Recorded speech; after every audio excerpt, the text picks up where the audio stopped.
Today on Sekulow, we have breaking news as we prepare to file a major brief in the Fani Willis disqualification appeal. Keeping you informed and engaged, now more than ever. This is Sekulow. We want to hear from you. Share and post your comments or call 1-800-684-3110. And now your host. Welcome to Sekulow, executive producer Will Haynes today. And we've got a jam-packed show for you, so go ahead and like the show if you're watching on Rumble or on YouTube, and share it with your friends.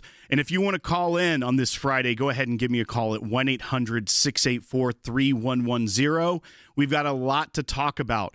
If you saw the title or heard the tease, I mentioned that there is a major movement in the Fani Willis disqualification case.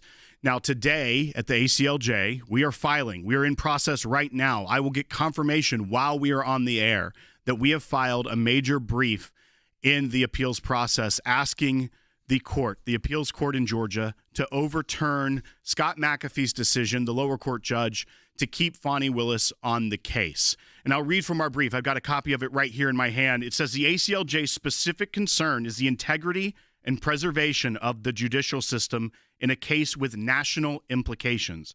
The ACLJ files this brief on behalf of its members who reside in Georgia, as the district attorney at issue in this case represents quite literally the entirety of the people of Georgia. The ACLJ also files this brief on behalf of its members who do not reside in Georgia, but who are concerned that their ability to meaningfully vote for a president may be hampered by a politically motivated and infected prosecution still very much bearing, quote, an odor of mendacity. To preserve justice and confidence in the judicial process, amicus curiae urge this court to reverse the lower court and disqualify the district attorney. This case, as far as the lower proceedings, have been put on hold as the appeals court hears this appeal. They've set an argument date for October. I believe it's October 4th. So until then, nothing else will happen. We're going to talk about this more in the next segment with Professor Harry Hutchison, what the implications of our brief mean, what the appeals court could do, and also one issue that hasn't been addressed yet, what the immunity ruling out of the Supreme Court could mean for this case in Georgia. Now, nothing will happen until after the court has decided on her disqualification appeal that the Trump legal team put forward, because they paused all lower court proceedings until that is resolved. So we won't even get to those issues until October at the earliest, if they rule very quickly in this. But they take their time with these things. The appeals court many times takes months to sort out these issues, and we'll see what happens there and whether or not also that immunity ruling out of the Supreme Court has any bearing on whether or not a state can bring a RICO charge against a former president when that former president may have been doing some of the official duties listed by the Supreme Court in their immunity brief. That brings up the Constitution. It also brings up issues with the immunity ruling that came out of the Supreme Court. We also will have Secretary Mike Pompeo joining us in the third segment to talk about that press conference, the big boy press conference, as many had dubbed it, from President Biden last night, how he thinks he fared, what he thinks our adversaries were watching as they watched that press conference, and of course, some of the lapses that President Biden had during it.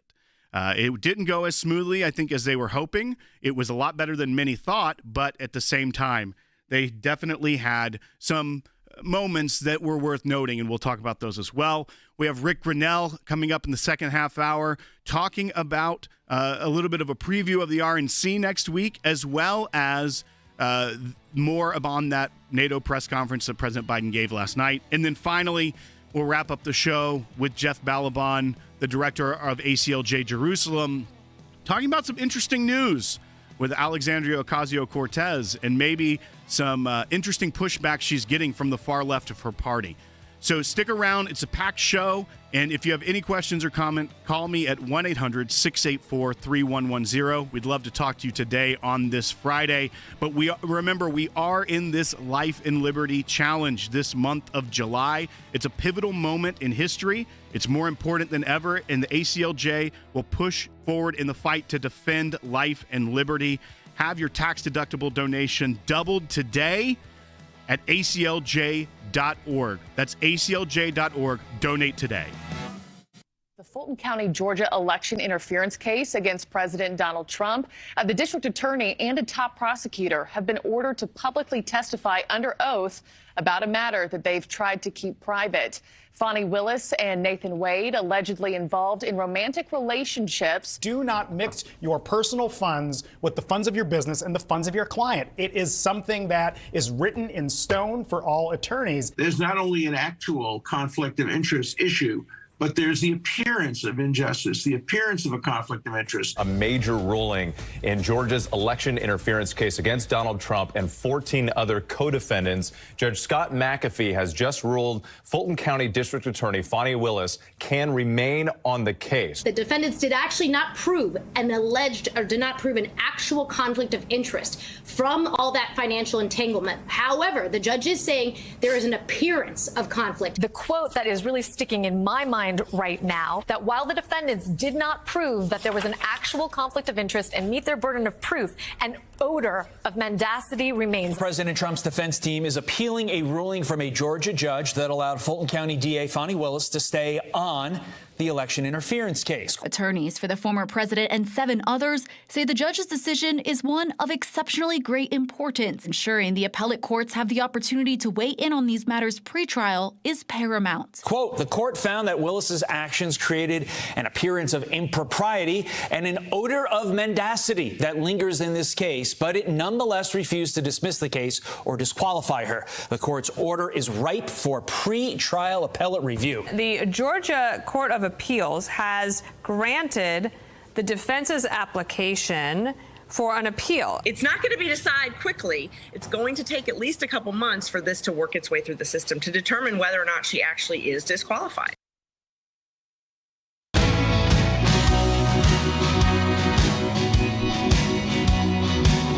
Welcome back to the broadcast. Executive producer Will Haynes here today, and I am joined in studio by Professor Harry Hutchison. Professor Hutchison, we are talking about this brief the ACLJ is filing today. We should get confirmation any minute from our attorneys that it is officially filed at the appeals court in Georgia, and this is on the issue of Fani Willis's disqualification. Judge McAfee in the lower court had allowed her to stay on the case if her assistant, Nathan Wade, that special prosecutor in the case, was removed. But the language within his order was very condemning, almost gave a pathway for the appeals court to remove her without even having to do any sort of new fact-finding. It's all there. He said the odor of mendacity lingers. He talked about many things that may have not been legal that she did. And he said even at best it was improper. Absolutely. So there is a clear and unmistakable record which suggests, A, an actual conflict of interest, and secondarily, the appearance of a conflict of interest, and that destroys the integrity of the judicial system. Keep in mind that a prosecutor is supposed to be impartial. A prosecutor represents the state sovereignty of Georgia. And this prosecutor is basically charged with finding justice. Here, I think the facts suggest that Fani Willis and her boyfriend, Mr. Wade, engaged in actions which were designed to interfere with the 2024 election. And I think the Georgia Court of Appeals basically should disqualify her. And I think the facts in the record support that. And I just got word from our legal team, from Ben Cisney, that it has officially been filed. So our brief is in at the appeals court at Georgia. And now, as I mentioned in the first segment, that we filed this not just as the ACLJ, but on behalf of our members, those of you that are champions, those of you that are donors to the ACLJ. We file on your behalf. These actions that we take are because you are a part of this organization, this grassroots organization. And if you get a chance this afternoon, I would encourage everyone to go read. We'll have a blog up shortly. We were waiting until it was filed, but there will be a blog up on aclj.org that goes over some of what's in the brief, but it also will link to the brief. And it's really important to read the words that the ACLJ is filing at the court, because on the surface, it can get caught up in this is just Trump versus the legal system. But really, why we have to file in these cases is because it has implications much broader than just President Trump, even though it is a very serious matter. But when you read this, the critical need, this is from our brief on page 4, the critical need for integrity and values served by the application of conflict jurisprudence applies with special force in this case. To be sure, these principles must and do govern in the prosecution of anyone. Justice, after all, is supposed to be blind, but they apply at least as strongly, if not more so, in the prosecution of a national candidate in an election year. And then we go on to say, the bad choices, prejudices, and personal political motivations of Fulton County's district attorney and the Georgia judiciary's response thereto impact the entire nation. The integrity of Georgia's criminal justice system, implicating its prosecutors and its courts, is at stake.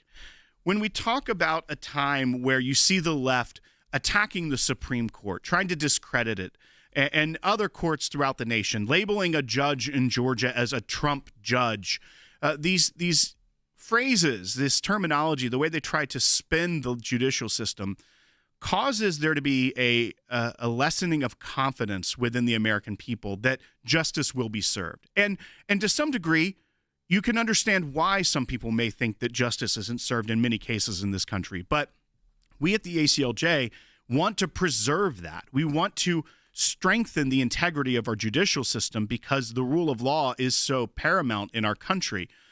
What do you think, though, about those national implications of this case in Georgia? Well, I think the national implications are paramount.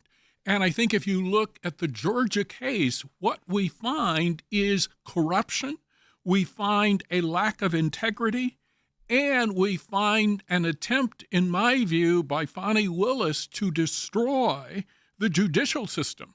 So the ACLJ has filed in this case in order to preserve the integrity of the judicial system. And I think it's very, very important. Why? Because there is this conflict which the trial court essentially found. And I think if you go back and you look at the evidence, you look at the testimony of Fani Willis, you look at the testimony of Mr. Wade, basically Mr. Wade profited from this prosecution, and Fani Willis profited both personally and arguably financially from this prosecution. And thirdly, let me point out that Fani Willis, there's evidence on the record suggesting that she spent time in the White House. And so I think if you put all of these facts together, basically the American people should not trust this particular prosecution, and they should see it as additional evidence of an attempt by the Democrats to interfere with the 2024 election like they interfered with the 2016 election and the 2020 election with a Hunter Biden laptop fake story, which basically was signed off by 51 so-called security intelligence officials. And we now know that that letter was essentially a lie. And so I think at the end of the day, if you look at this particular case, the Fani Willis case, the odor of mendacity, the odor of corruption, the odor of a conflict of interest, it's all there. And as we point out in our brief, the conflict of interest just has to be an appearance of a conflict of interest because it is so critical that the people be able to trust that justice will be impartial. And we point this out. We reference 2 Georgia cases, so it's always important, obviously, when you're talking to a state court, to reference their own judicial precedent. And what here we reference 2 cases, Golden versus State and also Conley versus Arnold, which were 2 Georgia cases that dealt with disqualification. And I want to read this section. It's on page 7. It says, the Georgia Supreme Court further clarified, so that's clarifying from Golden versus State, in a similar factual situation, that when an appearance of impropriety exists, no representation should be permitted, regardless of whether there is evidence of wrongful intent. In other words, an appearance of wrongdoing alone is disqualifying. And when you take that with the words of Judge McAfee, in his opinion, which he released keeping Fani Willis on the case, but getting rid of Nathan Wade, the special prosecutor, it appears that he did make the incorrect judicial ruling based off of Georgia's Supreme Court precedent of there being just an appearance of impropriety, because he himself said there was an odor of mendacity lingering, that the remedy of just taking part of the prosecution away doesn't remedy that odor of mendacity. Absolutely. And furthermore, there is Supreme Court precedent which suggests that Fani Willis should be disqualified. And so if you look at the United States Supreme Court decision in Young versus the United States Supreme Court has noted that some errors are so fundamental and pervasive they require reversal without regard to the facts or circumstances of a particular case. An error is fundamental if it undermines confidence in the integrity of the criminal proceedings. And so if you look at the action of Mr. Wade, if you look at the actions of Fani Willis, they have in concert worked to undermine the integrity and confidence in the criminal proceedings in this case. The criminal proceedings in this case, in my opinion, are designed to profit Fani Willis and Mr. Wade, both financially and personally. And I think the American people should not have any confidence in this particular prosecution. Hence, the Georgia Court of Appeals should reverse this particular case, remove Fani Willis, and perhaps collapse the entire prosecution with respect to Mr. Trump. In addition to which, there is the immunity decision, which is hanging out there. And many of the actions that Mr. Trump engaged in were arguably official acts, and official acts, particularly protected by the Constitution, are subject to what? Absolute immunity.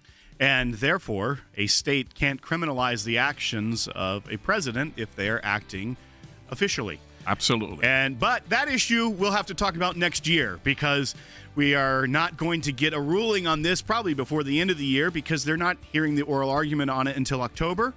And then the ruling will come early 2025. And depending on how that goes, we'll see if they even need to get to the immunity issue. But folks, as we just explained here with this critical brief we filed today, we are fighting each and every day to defend life and liberty, both here in America and abroad. We would love your support of the ACLJ during this Life and Liberty drive. You can go to aclj.org and have your tax-deductible gift doubled during this month of July, aclj.org. A tweet that went out, or an X post, if you will, however you still want to say it, that was pretty wild to look at. From an independent journalist on Twitter that fights for members of our armed services, is his kind of cause of action that he takes. But he posted, and we can put it up on the screen, it's an image from some sort of briefing at Fort Liberty, which used to be Fort Bragg in North Carolina. And this was an anti-terrorism briefing, basically a slideshow, a presentation. At the top it says terrorist groups. And so they're obviously going through a anti-terrorism briefing. And before this slide, it was about ISIS, about Middle Eastern terror. And this one is anti-abortion. And they put in parentheses, right to life and Operation Rescue. And around it are the symbols of Operation Rescue, the National Right to Life, and the New York license plate you can purchase that says Choose Life. Yeah, you've seen those in most states, the little Choose Life license plate. Again, Will said Operation Rescue, and then National Right to Life. This is being presented at Fort Liberty, formerly Fort Bragg. That is what's happening to pro-lifers. The DOD is doing this. And what is crazy is, and we all discussed this here this morning when we saw it, sadly, we're not shocked. The first thing, yes, we have it up on the screen now. If you're watching right now, you are seeing this image. This is a picture that someone took in the audience of this presentation at Fort Liberty, where you see it clearly says terrorist groups and then lists Operation Rescue, National Right to Life. And again, that license plate. And of course, it tells you all the things that they do, including, demonstrations and protests, mass demonstrations, so 2 back-to-back. There's a lot of those things, picketing. From the time that Biden stepped into office, that he has been targeting pro-life conservative groups from requiring reports to be made through the FBI and now the Department of Defense.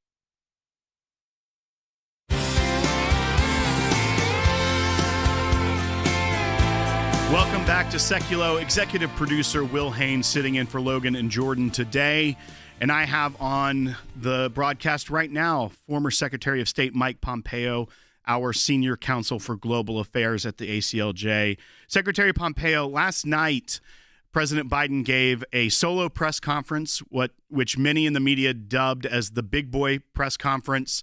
But it was mainly a moment for him to try and showcase his grasp of the issues, his ability to face the scrutiny of reporters, especially with all the negative press post now more than 2 weeks ago, his disastrous debate performance with President Trump.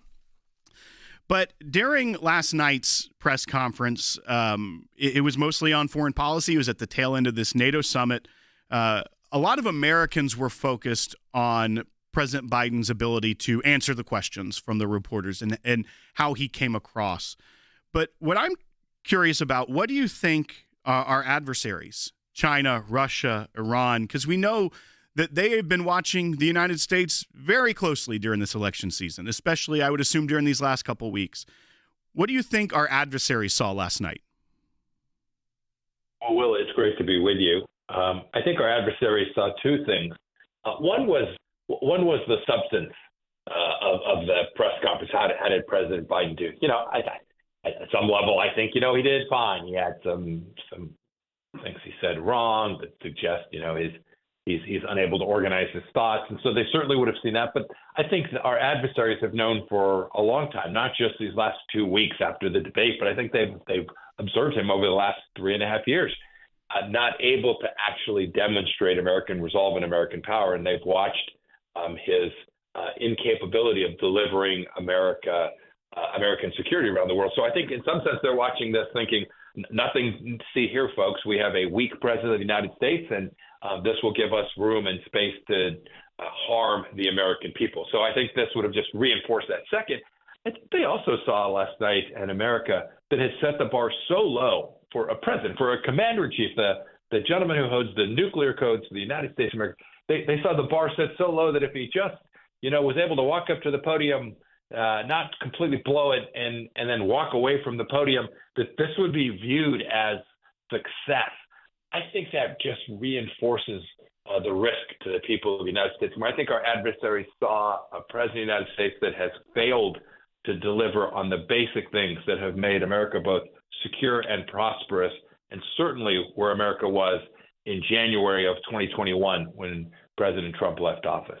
Well, and that point you made about setting the bar so low, that's something we discussed in our meeting this morning, was that everyone was praising him on MSNBC, saying, look, he did it. He got through it, which should be a minimum thing that you could pull off as president of the United States. And you even referenced after the debate that the mental state of the president could be indeed a national security risk. And when you are seeing this issue play out, where just making it through questioning, I couldn't really recall any major answer on foreign policy that he said last night. Yes, he answered them sufficiently, but there was nothing revelatory about the way he answered these questions. He just survived a press conference and made everyone, what every main takeaway was the two major missteps he made about whether it be referring to his vice president as Vice President Trump or referring to Zelensky as Putin, which are probably the two worst gaffes he could have made on that stage, being about foreign policy.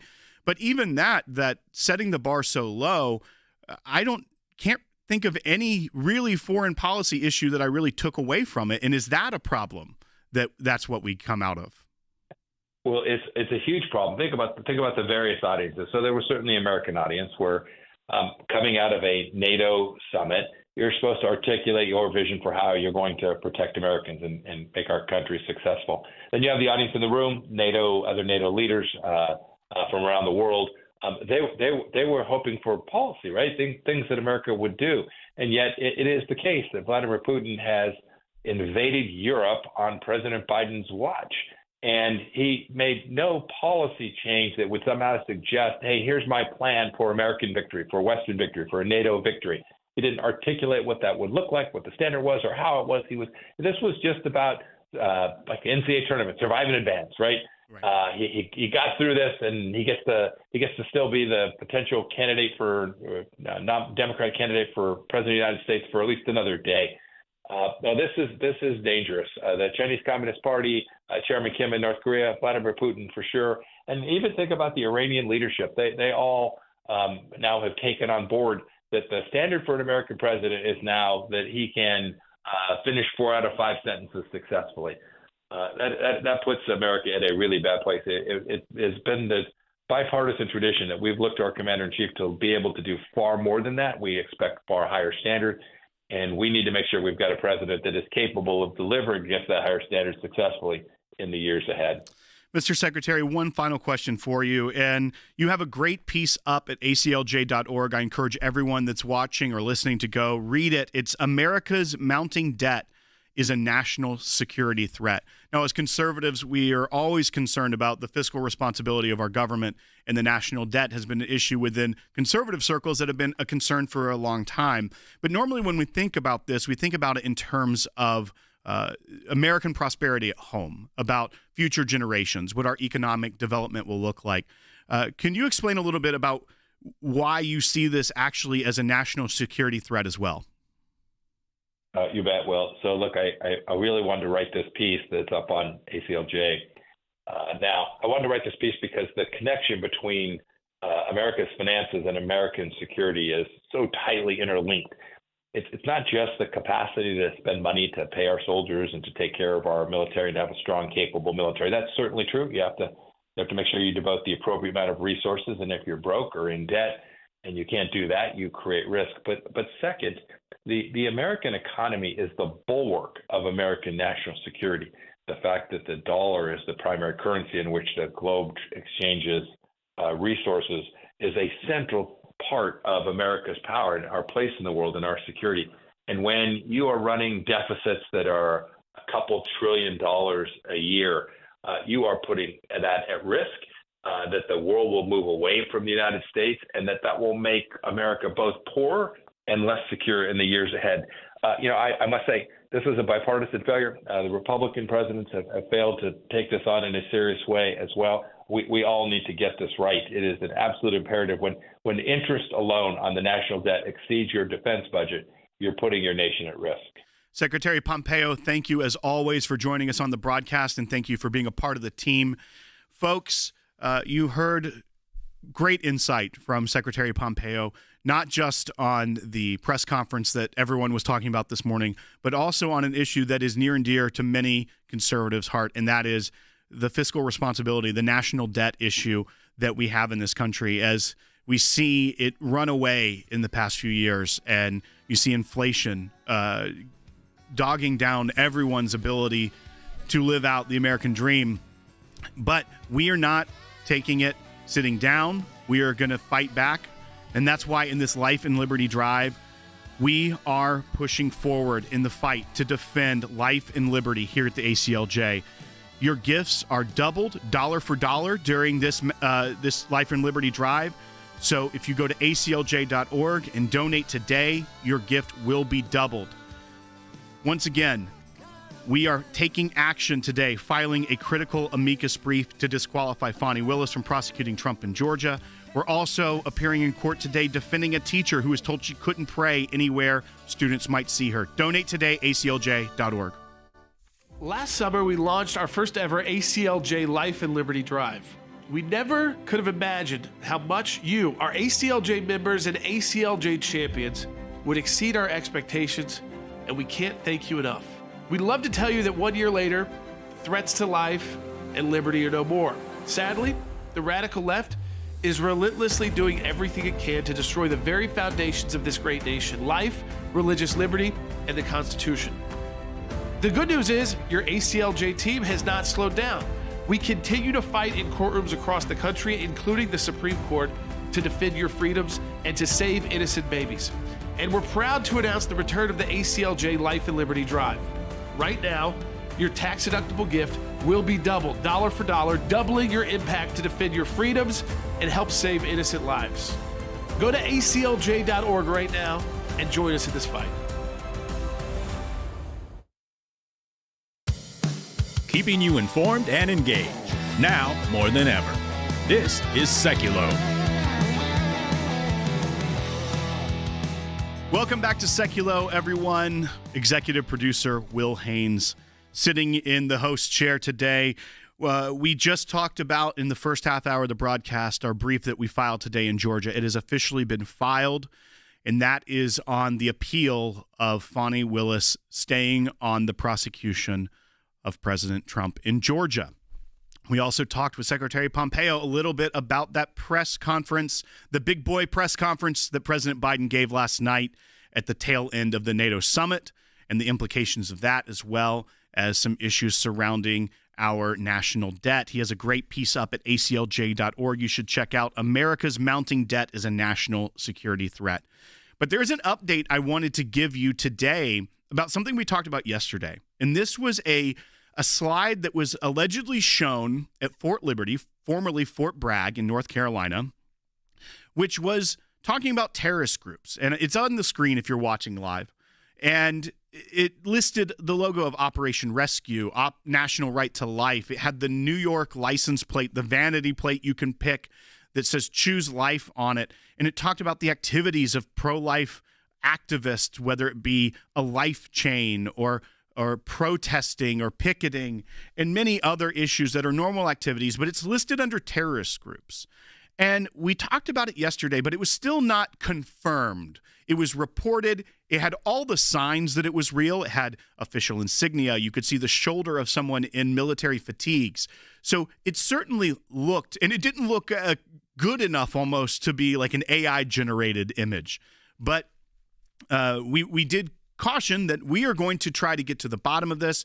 We are going to start drafting up a FOIA to go to the fort, to the base, formerly Fort Bragg, now Fort Liberty, and try to get to the bottom of it. But overnight, there has been an update that this is indeed confirmed. This was a real slide that was shown to members of our armed forces talking about terrorism. And this is a statement from Fort Liberty that was put out, and it says, "Attention. It came to our attention that an anti-terrorism slide was posted on social media.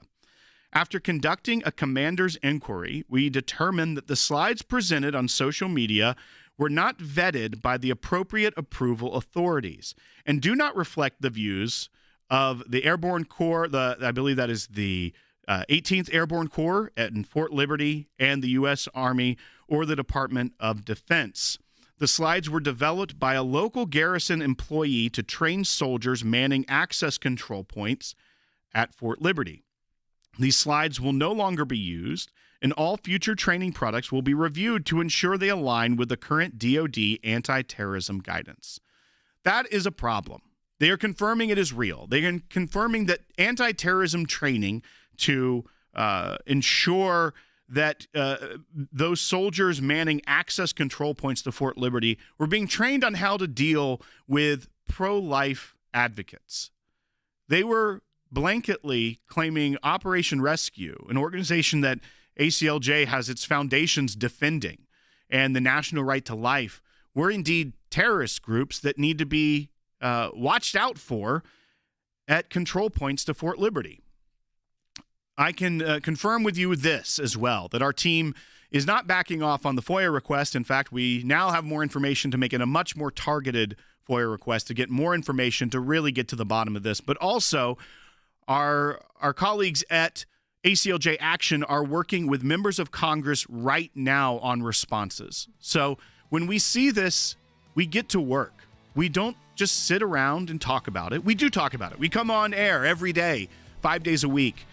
And we talk about it. We inform you about it. But we also have teams of government affairs officials and attorneys that get right to work on also making a difference, getting to the bottom of it, and ensuring it doesn't happen again. We see this disgusting bias creeping throughout the entirety of our government against people that are pro-life, that want to support life, that want to support mothers that feel like they have no option but abortion. They want to come alongside them and lift them up and show them a different way. We do all this work because of you. We fight hard every day for life and liberty at ACLJ. Donate today and have your gift doubled. ACLJ.org. Reaction pouring in from President Biden's doubters and defenders following that nearly hour-long news conference in which he insisted he can do the job for another 4 years. But out of the gate, Biden mixing up his own vice president and his rival. I wouldn't have picked Vice President Trump to be vice president, but I think she was not qualified to be president. Right now, Donald Trump is using that to mock your age and your memory. How do you combat that criticism from tonight? Listen to him. He made a similar mistake a couple of hours earlier when introducing Ukrainian President Volodymyr Zelensky. And now I want to hand it over to the president of Ukraine, who has as much courage as he has determination. Ladies and gentlemen, President Putin. The president pressed on whether he would get out of the race if his team told him Kamala Harris was more likely to beat Donald Trump. No, unless they came back and said, there's no way you can win. Me. No one's saying that. No poll says that. He doesn't see what's happening across the map when you've got states expanding, polling getting worse, and 1 and 2 and 3 points in today's politics is like Mount Everest. It is his team is not honest with him. His performance was good enough to reassure some lawmakers. I think he convinced a lot of people he should stay in the race. But right after the press conference ended, 3 more House Democrats called on him to withdraw from the race, bringing the total to 17 lawmakers. He's going ahead, and the party has no choice but to follow him. And if they don't, they look completely divided. And that's where we are now, a completely divided party. Who was the winner last night? I think the Republican Party was the winner last night, because this issue is still front and center. And like in any crisis, it's going to be front and center as we go forward.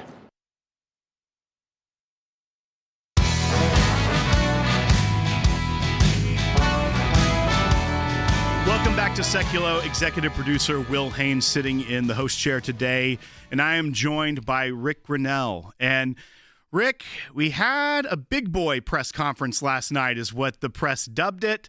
I wanted to play a bite right off the bat because this is really one of the main takeaways was when President Biden announced who his vice presidential running mate is, I guess. Let's go ahead and play bite 2.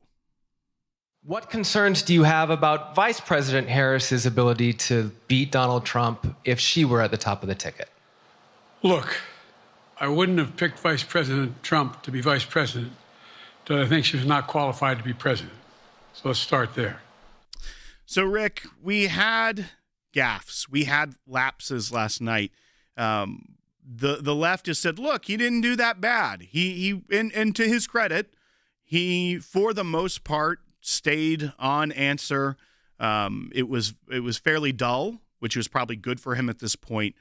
But what was your takeaway, aside from the gaffes, the 2 major ones? We'll play the other one in a minute because they were probably the worst gaffes he could make at this point. But what was your initial take on the substance or lack thereof of his press conference last night? Well, look, we keep having this debate about the messenger, and not a lot of people are talking about the message. I mean, we've got wars and inflation and an open border and chaos, but we just keep talking about the messenger. My attitude is that Joe Biden was this way for the past several years, and Democrats voted for him. We had an election. They had an election, and it was clear that all states, Democrats in all the states, wanted Joe Biden. So Joe Biden is their nominee, and he's just going to have to figure out a way to build back better. My attitude is that he's completely the legitimate nominee, and this group of elites in D.C. that are trying to undermine our democracy and come up with a new slate of candidates, I think is terrible. They shouldn't be allowed to do it. Elections have consequences. We have to face the choices that we make, the consequences of our choices. And they chose Joe Biden, so that's their candidate. They got to go with them all the way to November. Otherwise, you're undermining democracy, right? Democracy, blah, blah, blah. That's the biggest problem here. In the Democrat Party is never afraid of hypocrisy when it serves their own good. And as you've heard throughout this entire election, through the primaries, that the greatest threat to democracy is President Trump. And what do the Democrats do to try to preserve that democracy? They run a primary, and President Biden was, in theory, opposed, not really by a serious candidate for opposing a sitting president, but there were votes cast, and he did win those votes. And now they have picked their party's leader. And yet they're rushing to try to figure out how to fix their problem of democracy. And we had Tulsi Gabbard on the show yesterday, who had the insight of being a former vice chair of the DNC a lifetime ago. But we asked that question to her directly. Are they willing to just throw out their rules in order to get what they see as their greatest outcome? And she said affirmatively, yes, they will do whatever they think it takes the Democrat elites to win. And doesn't that just show you that they don't care about the voice of the people and never have? Well, I'm shocked at how many reporters in newsrooms I'm seeing that are literally just calling for an undermining of democracy. They're just outright wanting Joe Biden replaced. They're not even talking about the election that every state had to pick Joe Biden. I've never seen reporters so gleeful in undermining democracy. They don't even mention it, Will. They don't even say anything about the process other than it's clear Joe Biden is going to lose, so we should replace him. And I find it incredibly troubling. And I did want to play this other bite because, once again, call them gaffes, call them lapses for a moment while on stage. But this one, I feel like, when the Democrats have put so much effort and time and American resources into Ukraine, to have this happen on stage with the president of Ukraine standing right next to him has got to be the peak embarrassment moment for Jake Sullivan and Anthony Blinken. Let's go ahead and play bite one and get Rick's reaction. And now I want to hand it over to the president of Ukraine, who has as much courage as he has determination. Ladies and gentlemen, President Putin. President Putin. You can beat President Putin. President Zelensky. I'm so focused on beating Putin, we got to worry about it. Anyway. At least he caught himself there at the end, unlike with his misstatement of who was his vice president. But as someone who has worked for presidents in high-level roles, what do you think the Jake Sullivan, Anthony Blinken feelings were as they were sitting there in that room watching that unfold?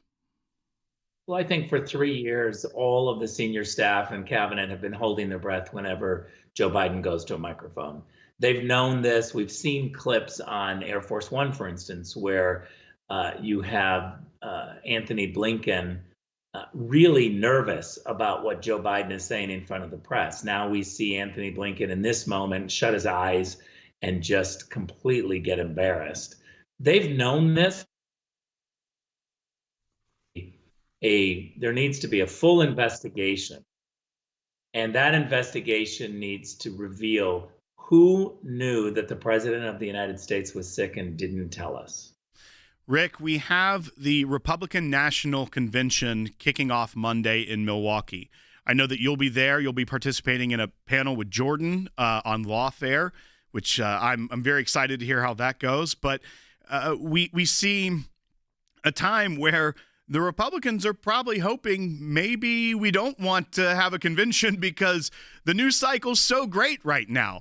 But what are your thoughts on heading into the RNC next week? Yeah, look, we're going next week, the Republicans. It's I think, bad timing because the Democrats are not coming right after us. There's 2-week break for the Olympics. So we go, then 2 weeks of the Olympics, and then the Democrats go. I think that's giving them a little bit of an advantage. They're going to be able to kind of control the messaging, slow down what's happening. I do think it's bad for them in one aspect is that if they want to replace Joe Biden, They need momentum. They need more people to come out. And what's about to happen is Joe Biden's going to get a 3-week vacation, Republicans, and then the Olympics, and then he comes back. So this could be terrible timing for the Democrats. Rick, thank you so much for joining us as always. I look forward to hearing how the lawfare panel, that's with Jordan and our attorney Ben Cisney, that'll be taking place, I believe, on Tuesday at the RNC. So looking forward to that. And I know our team will be up there capturing that, and we'll probably play some clips from it here on the broadcast. But it's a very important issue, especially to be showcasing that and talking about that while at the RNC. So safe travels, Rick, and we will talk to you soon. But folks, we are in the middle of our Life and Liberty drive this month of July.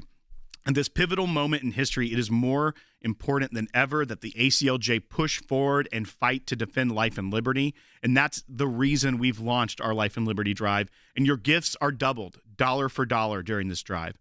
Biden defiantly claims he will remain president. And we know what he means. More government corruption, more targeting of political rivals, and more betrayal of Israel. But we are fighting back.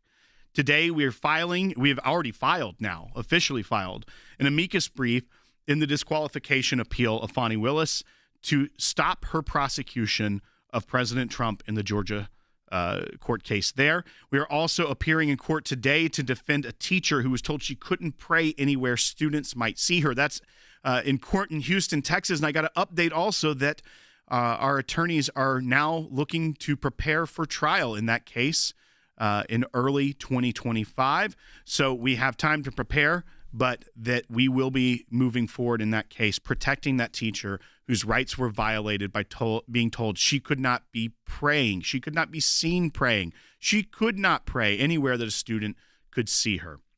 And we've also just submitted a major filing to defend Israel at the ICC, and we have filed a FOIA request, a FOIA lawsuit, rather, over Biden withholding aid from Israel. Thank you for your support. Because of your support, we can continue these battles. We fight every day. As I mentioned earlier, when we see the egregious slide that was on anti-terrorism out of Fort Liberty, formerly Fort Bragg in North Carolina, we didn't just read about it and come on here and talk about it. We immediately took action. We mobilized our attorneys to start the FOIA request process, and our government affairs team immediately was talking with members of Congress to figure out how we could partner with them to push back on this. But it's only because of you we have these resources to come to you every single day, every weekday on this broadcast to explain these issues, but also to have the teams of attorneys and government affairs experts that are able to get to work right away. We do that because of ACLJ donors, and right now is a great time to donate to keep us fighting the never-ending attacks on our freedoms. Your gifts are double during our Life and Liberty drive. Go to aclj.org and donate today.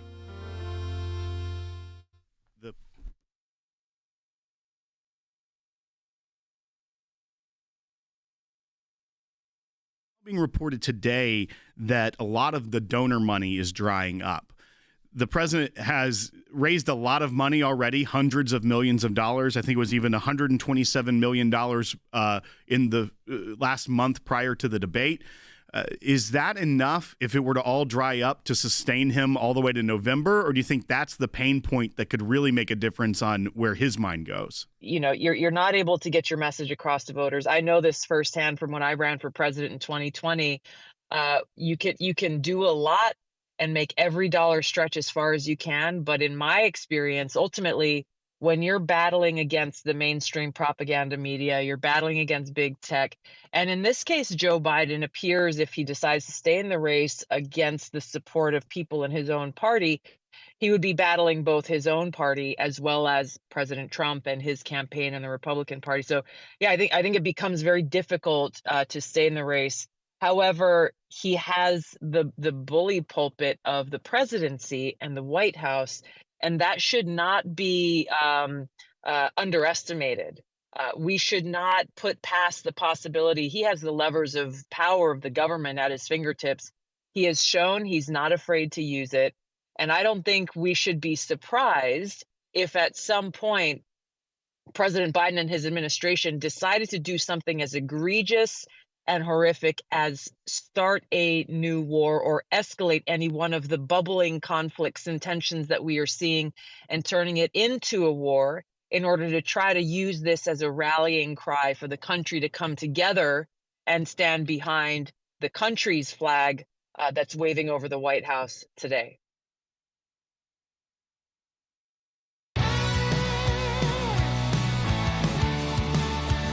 Welcome to Sekulow. This is the final segment of the broadcast, and I am joined today by Senior Counsel Jeff Balaban, who is the director of ACLJ Jerusalem. And Jeff, there's an interesting story out today, and this comes on the heels of yesterday. Alexandria Ocasio-Cortez, the congresswoman from New York, filed impeachment articles against Justice Thomas and Alito, and it was ridiculous. It's absurd. She has the right to do it, but we got on here and talked a little bit about the craziness of that. And now, though, you'd think as she's doing this move to build up her liberal chops within her party, in the left wing of her party, there's some criticism coming from an unlikely source. And this is from the Democratic Socialists of America, the national party that she has had a strong relationship with her entire career as a congresswoman, is now withdrawing their conditional endorsement of the congresswoman. And their concern is not that she's all of a sudden become right-wing or that she's not going after the right Supreme Court justices. It's actually Alexandria Ocasio-Cortez, who is one of the most vocal critics of Israel in the United States Congress with her other squad members, had a event that she co-sponsored with some Jewish leaders to combat anti-Semitism. And that is too much for the Democrat Socialists of America. Jeff, what are your thoughts and take on this one? And it looks like we may have Jeff frozen. We'll try to fix that really quickly. But essentially, they took issue with some of her recent moves, including a panel with leaders from the Jewish Council on Public Affairs. And the group said that they're lobbyists for the International Holocaust Remembrance Alliance and their definition of anti-Semitism. Folks, it's not enough to just not want to fund Israel or to be a heavy critic of Israel if you're a Democrat anymore. Now you can be the leader of that movement, the original squad member, along with Rashida Tlaib and Ilhan Omar. And it's not enough to just do all these things to support the anti-Semitic protests that are happening on campuses around this country, or the actions they take by trying to block funding to Israel. That's not enough for the Democrat Socialists. They're going to withdraw their endorsement of her if she doesn't correct course and get more anti-Semitic. The fact that she would have an event with Jewish leaders and try to combat anti-Semitism makes the Democrat Socialists want to withdraw their endorsement of her. Shows you how far we've fallen in this country. We are no longer allowed to just be supportive and want to end anti-Semitism. If we do that, you're going to be target number one of the left. Jeff, what are your thoughts on this? Thanks. And I don't know what just happened there. We had a little technical glitch on my end. I don't know if you spoke through it, but I disappeared there for a while. And I heard your intro and part of this, so I apologize to everybody. But this is a fascinating story, and it's important to watch the progress of this on the left. You know, just a few years ago at the 2018 election, Tom Perez, who was the new chairman of the Democratic National Convention, called DSA, the Democrat Socialists of America, called them the future of the party, the future of the Democratic Party. And all the energy and trend has been for the party to become more and more left-wing. Joe Biden is sort of a throwback, and he was the veneer, but obviously he has not been the one making policy. And their policies are crashing and burning because the truth is the energy in their party, they've decided that because it's such a close electorate, they're going to sort of extend out further to the extreme and bring in fringe elements. Well, this is a perfect example of how nuts these fringe elements are, William. I mean, they want an agenda of genocide. They want an agenda of BDS, which is terrorism, right? It is economic, but beyond that, it is every place it goes. They claim it's just economic. it becomes the excuse for physical violence against Jews, for the physical expulsion of Jews, for the murder of Jews. And that's their actual agenda. And because AOC is supposed to be a public face and she's trying to push that agenda, but not speak like an extremist, she's not enough for them. And so they can't endorse her. Look at their platform, right? That Israel shouldn't be allowed to defend its citizens. But the truth is, this is savaging the Democratic Party. It's savaging the left altogether. And this is a perfect example. Well, and I think this is a very important point that you and I talked about after the show you were on earlier this week, is that we saw a great thing happen where some deans, we couched it, a great thing on paper. We'll make sure that Columbia follows through, but that some deans were taken out of their position for anti-Semitic text messages that they were spreading around about the Jewish students that were concerned for their safety on campus at Columbia earlier this year. And you brought up the point that we have a very narrow Republican majority in the House. I believe it's only 4 seats right now. If it were 4 seats the other way, none of this would have ever happened, of rooting out a lot of this anti-Semitism, whether it be the presidents of Ivy League universities that were canned after their disastrous performance before Congress. Because the Democrats right now, as you said, the future of the party is the Democrat Socialists of America. Though, if they are afraid of losing support from that radical wing of the party, there's no way they're going to hold hearings on this to hold higher education to a better standard or to try to root out anti-Semitism. They're going to absolutely let it flourish. And so none of these things would have changed. That it's important that we bring this to light and that the Republicans in Congress that can bring it to light do so, or else you're going to see a lot more Democrat socialists pushing congressional members to say, hey, you better not even have a friend that's Jewish, or else we're not going to endorse you. I mean, that's 100% correct. Look, by the way, I think we're down to 3 seats because there was a special election for George Santos' seat, which is in a district very close to where my family resides in New York. And he was ousted and replaced by a Democrat. So I think we're down to 3. And those were shockers. In other words, the Republicans did not have a good midterm election. And the Democrats had the Senate and the White House, obviously, and they almost had the House, but there were 4 seats in New York, of all places, that flipped from blue to red. And that was specifically because New York State, including the New York Times and the governor, they launched an attack on private religious Jewish education. They're trying to basically get in there and mess it up.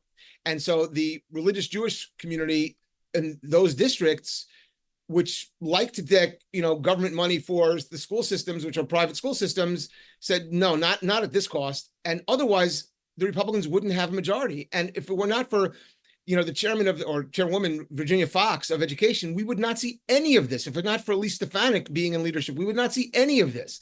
And so it matters tremendously because left to themselves, we would already be in a position of no funding for Iron Dome, support for BDS, and using the fleet, which is now parked right near Israel, not against a threat to Iran, but directly and exclusively as a threat to Israel. Right now, it's to threaten both of them, but it's the threat. So it's unbelievably important. Folks, don't let the lies that the Democrats say when they say they don't want to be funding Israel is because they're concerned that Israel is committing genocide. As a matter of fact, Israel is taking every precaution to protect against genocide.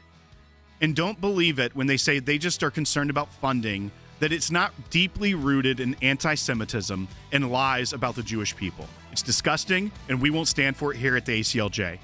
And that's why during this Life and Liberty Drive, you can be a part of our team as we fight every day to preserve the life and liberty of Americans here and abroad. Go to aclj.org. Your gift will be doubled. It supports the work of this broadcast, of Jeff as he works in Jerusalem at ACLJ Jerusalem, of the team members like Rick and Mike that we had on earlier, former Secretary of State, former Director of National Intelligence. All of this comes because of your support. Go to aclj.org and have your gift doubled during our Life and Liberty Drive. Donate today.